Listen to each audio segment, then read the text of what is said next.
ایک مشہور زمانہ ہے, وہ کہتے ہیں سنت مؤکدہ کچھ ہوتا ہی نہیں ہے, مشہور ہیں وہ, آتے رہتے ہیں, نام لینے کی ضرورت نہیں ہے. انہوں نے کہا سنت مؤکدہ ہے ہی نہیں, اور اس پہ حدیث پیش کی کہ ایک صحابی سے نبی نے پوچھا, انہوں نے کہا کہ یا رسول اللہ میں 5 وقت نماز پڑھوں گا اور یہ چند مخصوص عبادتیں کروں گا, آپ نے فرمایا جس کو جنتی دیکھنا ہو وہ ان کو دیکھ لے, تو اس میں تو سنتوں کا ذکر نہیں ہے. یہ حدیث پیش کی انہوں نے.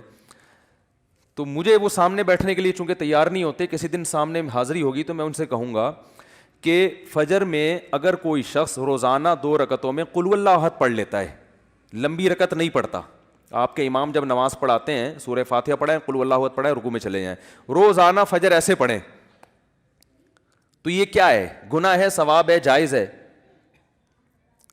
تو ظاہر ایک آدمی کہے گا اس کی اجازت, بولو بھائی فجر میں امام صاحب اگر پہلی رکعت میں قل واللہ پڑھیں, دوسری میں بھی کیا پڑھیں؟ قل واللہ پڑھیں, اتنی مختصر نماز پڑھیں, اس کی امام کو اجازت نہیں دی جائے گی. کیوں؟ نبی صلی اللہ علیہ وسلم فجر کی 2 رکعتیں طویل پڑھا کرتے تھے. حضرت عائشہ فرماتی ہیں فجر میں 2 رکعتیں رکھی اس لیے گئی ہیں تاکہ وہ کیا ہوں, وہ 2 4 کے برابر ہو جائیں. حدیث کا مفہوم بیان کر رہا ہوں, وہ 2 کس کے برابر ہو جائیں؟ 4 کے. تبھی طویل قرات ہے اس میں. اب یہ طویل قرات کو اگر آپ کہتے ہیں یہ واجب ہے, تو اس کا مطلب جس دن قل واللہ پڑھ کے رکوع کر لیا تو واجب ادا نہیں ہوا, تو نماز یا تو سجدہ سہو کرو یا دوبارہ پڑھو. آپ اس کے بھی قائل بولتے کیوں نہیں ہے, کیونکہ فرض قرات تو ہو گئی نا, قل واللہ پڑھنے سے بھی ہو جاتی ہے. ایسی چیز کو جو واجب تو نہیں ہے لیکن پھر بھی پراپر کرنا ہے, اس کو فقہا نے سنت مؤکدہ سے تعبیر کیا ہے کہ وہ فرض واجب کے درجے میں نہیں ہے لیکن اس کو چھوڑنے کی بھی اجازت نہیں ہے. کبھی کبھار چھوڑ دے تو الگ بات ہے, پابندی کرنی پڑے گی اس کی. تو ایسے اس کے لیے فقہا نے ایک ٹرم ایجاد کی ہے, اصطلاح نکالی ہے کہ یہ عام سنت نہیں ہے کہ کرو تو کرو, نہیں کرو تو نہیں کرو, بلکہ یہ سنت مؤکدہ ہے. تو سنت مؤکدہ کے تو آپ خود قائل ہے اگرچہ اس لفظ کے قائل نہیں ہے. اگر آپ یہ کہتے ہو کہ سنت مؤکدہ کچھ بھی نہیں ہوتا, بس فرض واجب ہی ہوتا ہے, فرض ہی ہوتا ہے اور کچھ بھی نہیں ہوتا, یہ تو واجب کا بھی انکار کرتے ہیں, یہ کچھ بھی نہیں ہوتا, تو میں کہتا ہوں امام روزانہ پہلی رکعت میں بھی قل واللہ پڑھے, دوسری میں بھی قل واللہ پڑھے, اور پھر آپ روزانہ اتنی مختصر نماز پڑھا کے مارکیٹ سے شارٹ ہو جائے تو پھر آپ اس کو بھی یہ حدیث سناؤ, آپ اس کو بولو کہ بھائی فجر میں تو لمبی قرات کرنا سنت ہے, آپ کیوں اس سنت کو چھوڑ رہے ہو؟ وہ یہ جواب دے گا سنت ہے نا, فرض تو نہیں ہے نا. کیا ہو گیا بھائی؟ اور وہ حدیث سنا دے کہ ان صحابی نے کہا تھا 5 نمازیں فرض ادا کروں گا جنت میں جاؤں گا, تو میں 5 میں سے فجر جو فرض ہے ادا کر رہا ہوں کہ نہیں کر رہا, فرض ادا ہو رہا ہے کہ نہیں ہو رہا,